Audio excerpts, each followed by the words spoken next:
Danes pogledamo v prihodnost mestne mikromobilnosti. Preverimo Škodin pogled v prihodnost. Pa izmerimo porabo hibridnega Forda Galaxy.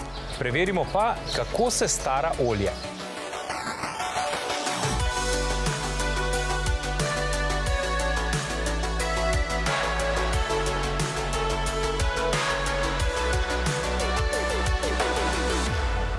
Pozdravljeni v avtomobilnosti. Kot prava mobilnostna oddaja gremo zelo radi na teren. Še posebej, če tam lahko preizkusimo nova prevozna sredstva in nove koncepte mobilnosti. No, tokrat smo z Zavarovalnico Triglav in partnerji obiskali glavni trg v Kranju, kjer smo preverili, kako bo v prihodnosti izgledala vsa interakcija oziroma vsa srečanja mikromobilnosti.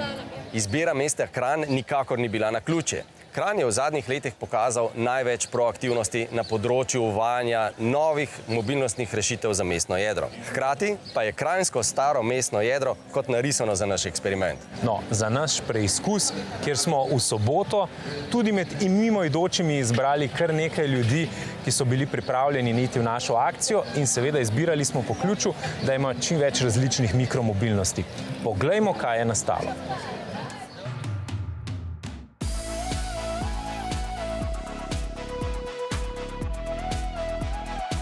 Zdaj so ceste prazne, napolnili jih boste z različnimi prevoznimi sredstvi, pa z različnimi hitrostmi in tako naprej. In kaj se bo zgodilo? Zgodilo se bo tisto, imaš pravila, ok, ne, ampak zgodilo se bo, ker je gneča, da se bo treba malo znajti, a ne?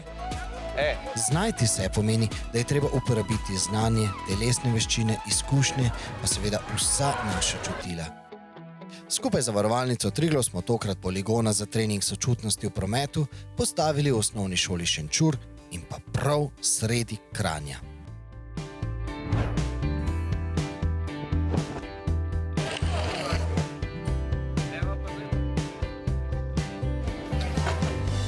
Zdaj pa res pozornost.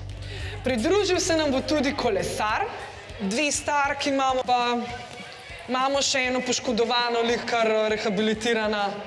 Gradbišče odpremo in zdaj bomo nekaterim dali slušalke, da vidite, kako je, ko imaš slušalke gor in ne slišiš dogajanja okoli sebe. Ustvarili smo torej zmešnjavo najvišje klase. Vse možne motilce smo dali otrokom in povrhu vsega smo vani med vožnjo celo metali žoge. Ker tako tudi je v resnici, promet je pogosto čisto prava možganska telovadba. In kako se izviti iz vseh teh zagad? Da se jaz ves čas pogovarjam z drugimi. Ves čas. Kako pa, če sem na motorju? Pogledam te. In če jaz vidim, da si ti mene videl, pol sva začela se pogovarjati. Pa ti, pa ti, pa ti. Zdaj se pogovarjava. Poglejmo torej, kako smo se pogovarjali.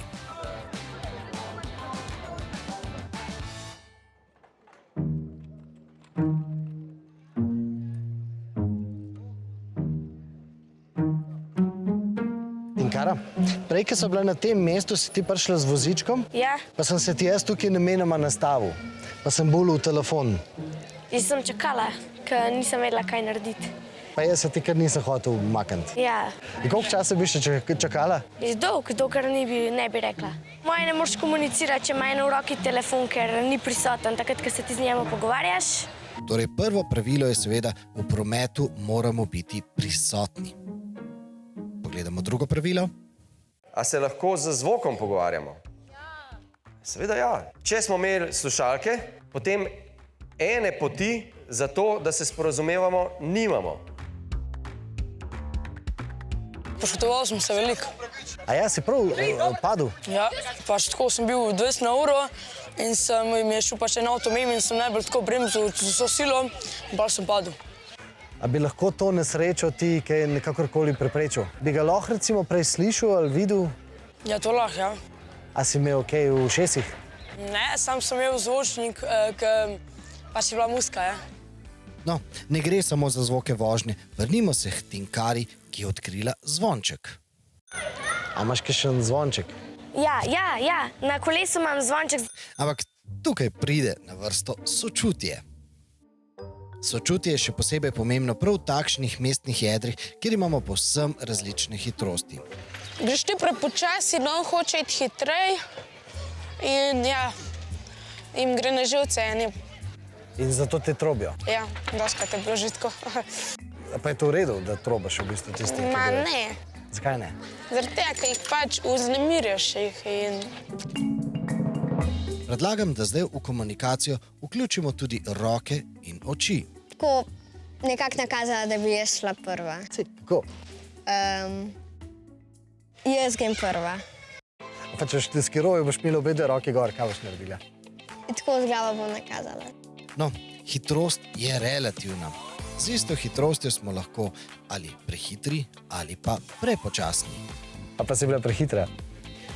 Za tale poligon, ja. Kako veš, da si bila prehitra? Ja, žoge, ki so metalke, mora biti pozoren, sem jih zgrešila. K sreči je bilo največ prehitrih na digitalnem poligonu. Enega sem zbila, ker nisem pač prepozno sem ustavila.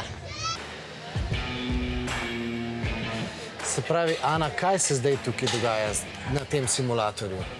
Miha, pravzaprav si bil ti moteč dejavnik moje vožnje, ampak v resnici je zares realnost taka, da vozniki e-skirojev se v prometu soočajo z velikim številom motečih dejavnikov, sogovornik je eden, slušalke, telefon, še vse, kar se dogaja v prometu.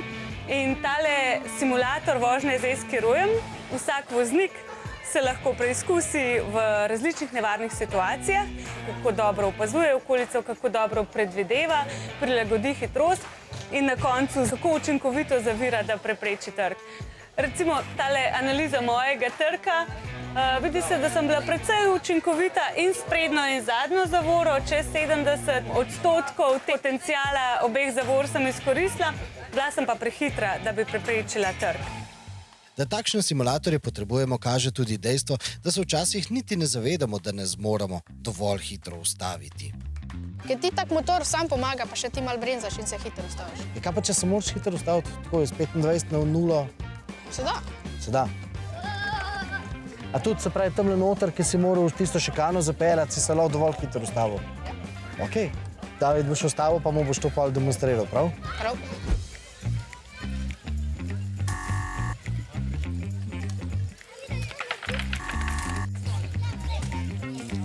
Niti enkrat mu ni uspelo. No, nam je pa poligon pokazal, da je nujno treba znati tudi pravilno zavirati. Če premočno zabremzaš, kaj, v bistvu te naprej nagne. da, ja. Takrat narediš kaj? Takrat, Grem jaz pa en skiro. ja, okej. Okej, se pravi, pokaži mi, kako je treba zavirati, v bistvu na polno z obema bremzama. Ja, stisneš obe dve bremzi, ki si gor, pa tako nazaj malo počep, pa se tako nagneš. Aha, ker drugače se ti zgodi kaj? Ja, te da naprej tako in pa lahko pač večja možnost, da padeš pa tako. Aha. Torej, elektriki navkljub so telesne veščine v prometu nujno potrebne. Tukaj bo treba delati. Slišimo velikokrat, da so današnji otroci zelo štorasti. Ja, zato, ker jih tudi starši preveč pazi to, a v bistvu jih pa premalo dej, a ne? Se pravi, moramo te male v bistvu malo poriniti, da padejo. Ja, dobesedno. Sredi Kranja so si na našem poligonu sladoled prislužili udeleženci vseh starosti. Zakaj? Ker se moramo znati razumeti in najlažje se razumemo, če se znamo postaviti v kožo drug drugega. Meni osebno so skiroji najbolj nekako vsiljivi, najbolj agresivni nekako. No. Prehitra? Ja, jaz mislim, kar prehitro gre lahko. Zato, ker doživljamo v prometu, hitrosti, ki jih dosegajo e-skiroji, so prevelike, absolutno. Se mi zdi, da tisti, ki je na e-skiroju, da se hitro odklopi od vsega, da on je pa toliko samozavesten, da lahko čisto vse naredi. Ne pršiba nič, ne levo, ne desno.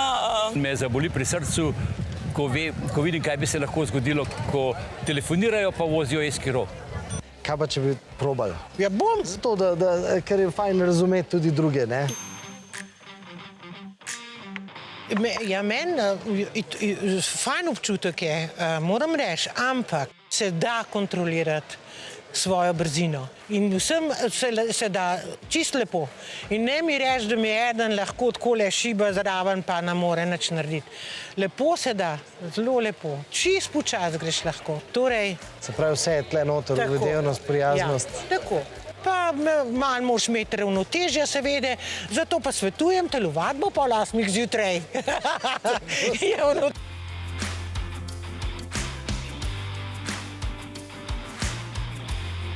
A lahko rečemo, da so nas očitno tudi otroci danes nekaj naučili? Ja, so nas naučili. Svojih v bistvu napaka, ne? Ker v bistvu so oni tisti, ki nas posnemajo, ne? Očitno se moramo torej sožitja v prometu učiti skupaj. Stari, mladi, otroci, starši, gibčni, manj gibčni, tisti na električni in tisti na nožni pogon. Mestno jedro je namreč skupno nam vsem. Da bomo torej znali skupaj sobivati, se moramo razumeti, videti, slišati, skratka povezati. Ideja in razmislek, zakaj tak poskus v Kranju, je sila enostavna. Prvič zato, ker je že danes povsem jasno, da bo takih za avto zaprtih mestnih jeder vedno več. In drugič, jasno je, da v prav to okolje prihaja vedno več različnih prevoznih sredstev za mikromobilnost. Praviloma bodo elektrificirana in nešteto jih bo. Električni skiroji so zgolj bežna napoved tega. Prihajajo monovilerji, dvovilerji, trivilerji, različne velikosti, različne hitrosti. In tretjič, to pomeni, da bo na tem majhnem prostoru prihajalo do trka različnih hitrosti. In seveda vemo tudi to, da se infrastruktura prometa v teh starih mestnih jedrih ne bo zmogla spremeniti na ta način, da bi vsako od novih prevoznih sredstev ali pa vsaj tista, ki sodijo v nek hitrostni razred, lahko premikala po svoji površini. In še nekaj vemo danes, da se tako nadzor kot zakonodaja ne bosta niti mogla tako hitro prilagajati novim prevoznim sredstvom, niti ne bosta nikoli rešila vseh napetosti in težav, ki nastanejo pri takem srečevanju različnih hitrosti. In če pod tem potegnemo črto, lahko ugotovimo, da se bomo na tem majhnem mestnem prostoru, na katerem se bomo srečevali z različnimi prevoznimi sredstvi pri različnih hitrosti, morali nekaj zmeniti kar sami med sabo. In nam se je zdela to lepa priložnost za to, da stopimo korak nazaj in zgradimo nove prometne odnose, ki slonijo na preprostem načelu jaz pazim na vse in upam, da vsi pazijo name. Da smo naša kranjska mikromobilnostna srečevanja lahko postavili na majhen prostor, kjer je nekoč stal sramotilni steber, pa vsemu skupaj doda samo še dodatno težo.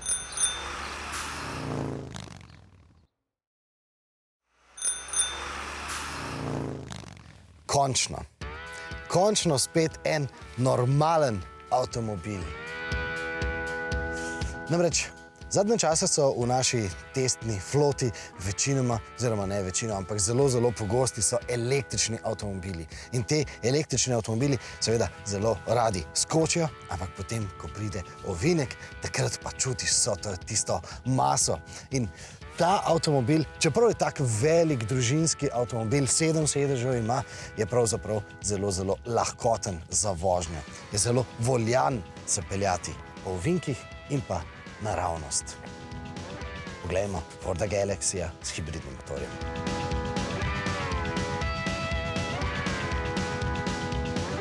No, ta veliki družinski avtomobil ima hibridni pogon.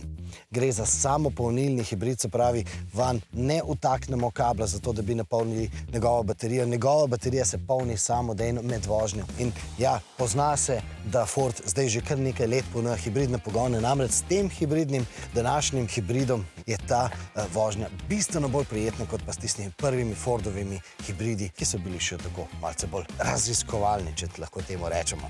Ampak na teh nemških avtocestah se je zelo hitro poznalo, da je ta avtomobil pravzaprav namenjen za hitrosti do 130 km/h. Namreč pri višjih hitrostih ta avtomobil postane živčen.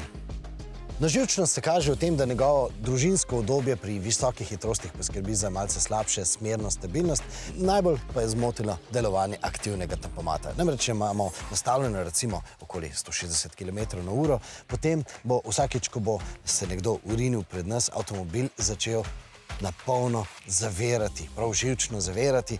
In potem, ko se bo ta avtomobil umaknil, bo avtomobil hotel takoj, ampak res takoj v hipu pridobiti spet tistih 160 km/h. In to se bo v kabini slišalo kot neprijetno tuljenje. Kot pri CVT-jih. No, pri 130 je bilo vse skupaj bistveno bolj zvezno, torej bolj udobno. No, zdaj pa vam pokažem, zakaj se številnim slovenskim in evropskim družinam toži po takšnih avtomobilih. Poglejmo ga v notranjosti.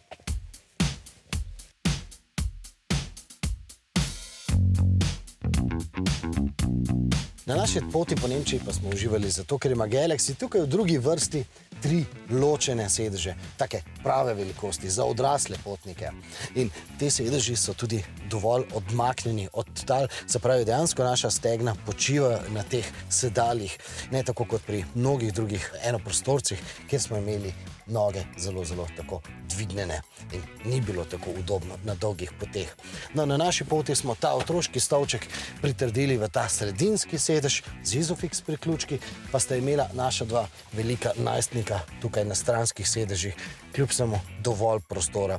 Tudi noge sta lahko tako prekrižala in jih ali pa jih stlačila pod prednja 2 sedeža. Skratka, bilo je zelo udobno. Izkoriščali smo elektriko v avtomobilu, ne samo 12-voltno, ampak tudi 220-voltno. Piko na i na turističnih vožnjah pa seveda naredijo ta ogromna okna. Pa ne samo na stran in naprej, ampak tudi navzgor. Končno spet en normalen avtomobil, pa sem si rekel, tudi ko sem se usedel za ta volan, namreč zaradi stikal, zaradi fizičnih stikal. Ja, res, na nek način vse skupaj deluje malce razmetano, nametano, pa tudi zastarelo. Ampak ko enkrat pritisneš in čutiš, da dejansko si nekaj pritisnil, takrat si rečeš, ja, včasih nam je bilo lepše kot pa danes, ko je treba tipkati po teh displejih. Če na koncu povežemo to družinsko praktičnost v nepreveliki obliki, se pravi v nekombijevski velikosti, pa če dodamo zraven še hibridno prijetnost vožnje in pa hibridno varčnost vožnje, pa če na koncu dodamo še to Fordovo dinamično plat, se pravi lahkotnost vožnje, ki je bolj prijetna kot pa pri težkih električnih avtomobilih, potem lahko na koncu strnemo samo velike družine, vzemite, dokler še lahko. Samo vprašanje časa je bilo, kdaj bosta Volkswagen in Škoda odgovorila na najbolj vroče vprašanje, kar se tiče elektromobilnosti. Mestne elektromobilnosti. Res je, kdaj bo prišel kakšen model, takšen kot smo ga poznali recimo pri Volkswagenu Up in pri Škodi Citigo.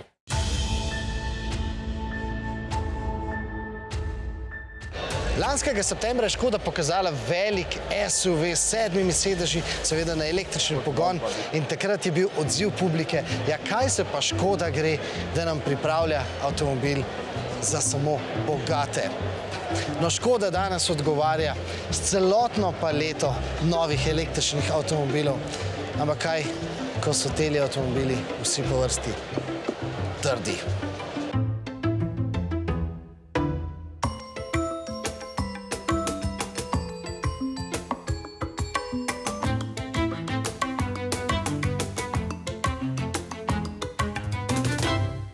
To be honest, we're right in the process, yeah? So, and you can imagine that we cannot show now, today, the real cars, yeah? But we can show you the essence of the cars. So you get a look almost in the kitchen while we're cooking, yeah? Normally we use clay, yeah? Because clay is easier to take off and to take on. But sometimes when we build hard cars, yeah, drivable cars, we use this kind of system. It's foam underneath, a big foam block. And then on top of this is some kind of what we call master pasta. It's stuff that you put on this car, it's soft, yeah, and then it gets hard, and then you can mill this, yeah, and then you can finish this nicely, you can paint this nicely, you can have all these hard edges. It's really heavy, yeah, and we have to put some small wheels under the car to move them around, yeah, but it's really like a sculpture, you know, it really has this something carved out of a marble, yeah. Koliko pa nam razkrivajo te skulpture? When you look at this section here, it's very, very close to the reality, yeah? And also the cross section is very close to the reality, yeah? So we're pretty sure about what we're doing. We're not lying here. Yeah? Poglejmo torej, na katere električne škode pravzaprav čakamo.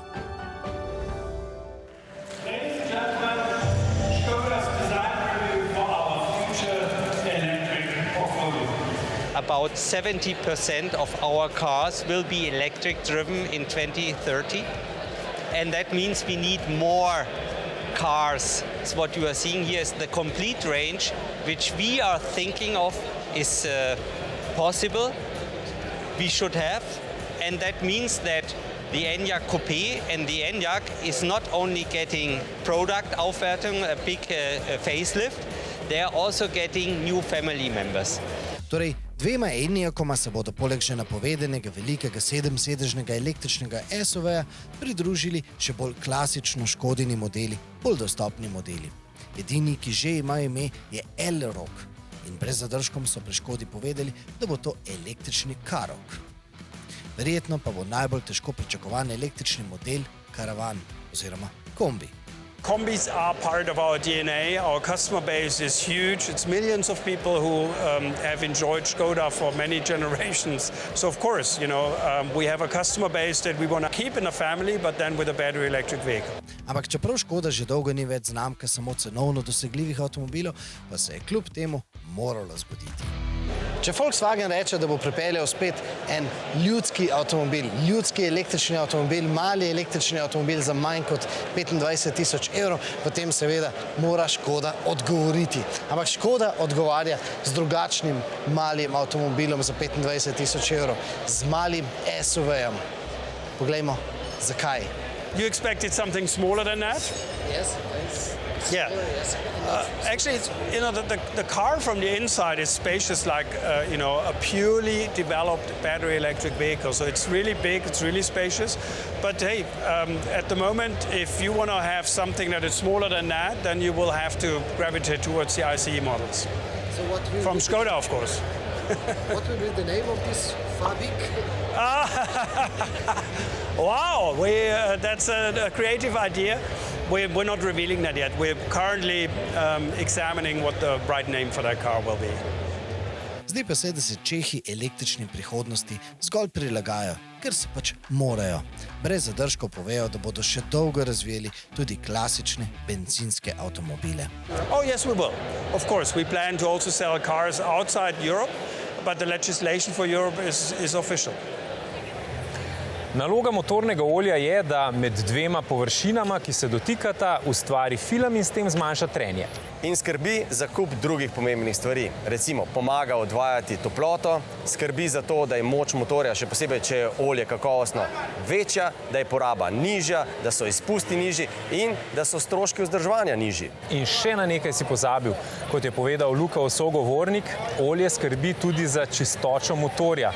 In lepa primerjava je z umazano krpo, ki ne obriše tako dobro posode, kot jo obriše čista. Poglejmo.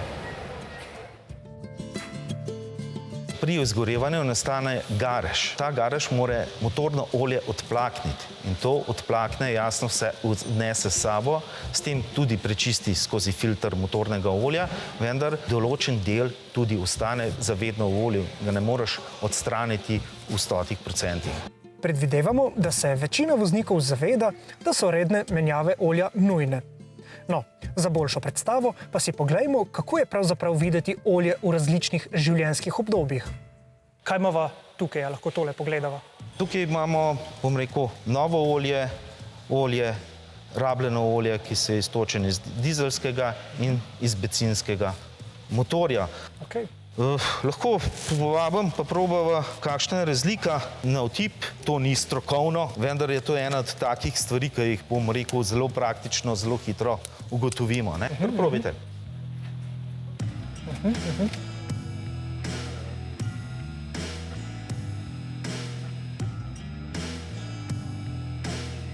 Ja, kar lepljivo se zdi. Razlika je v bistvu takoj občutna.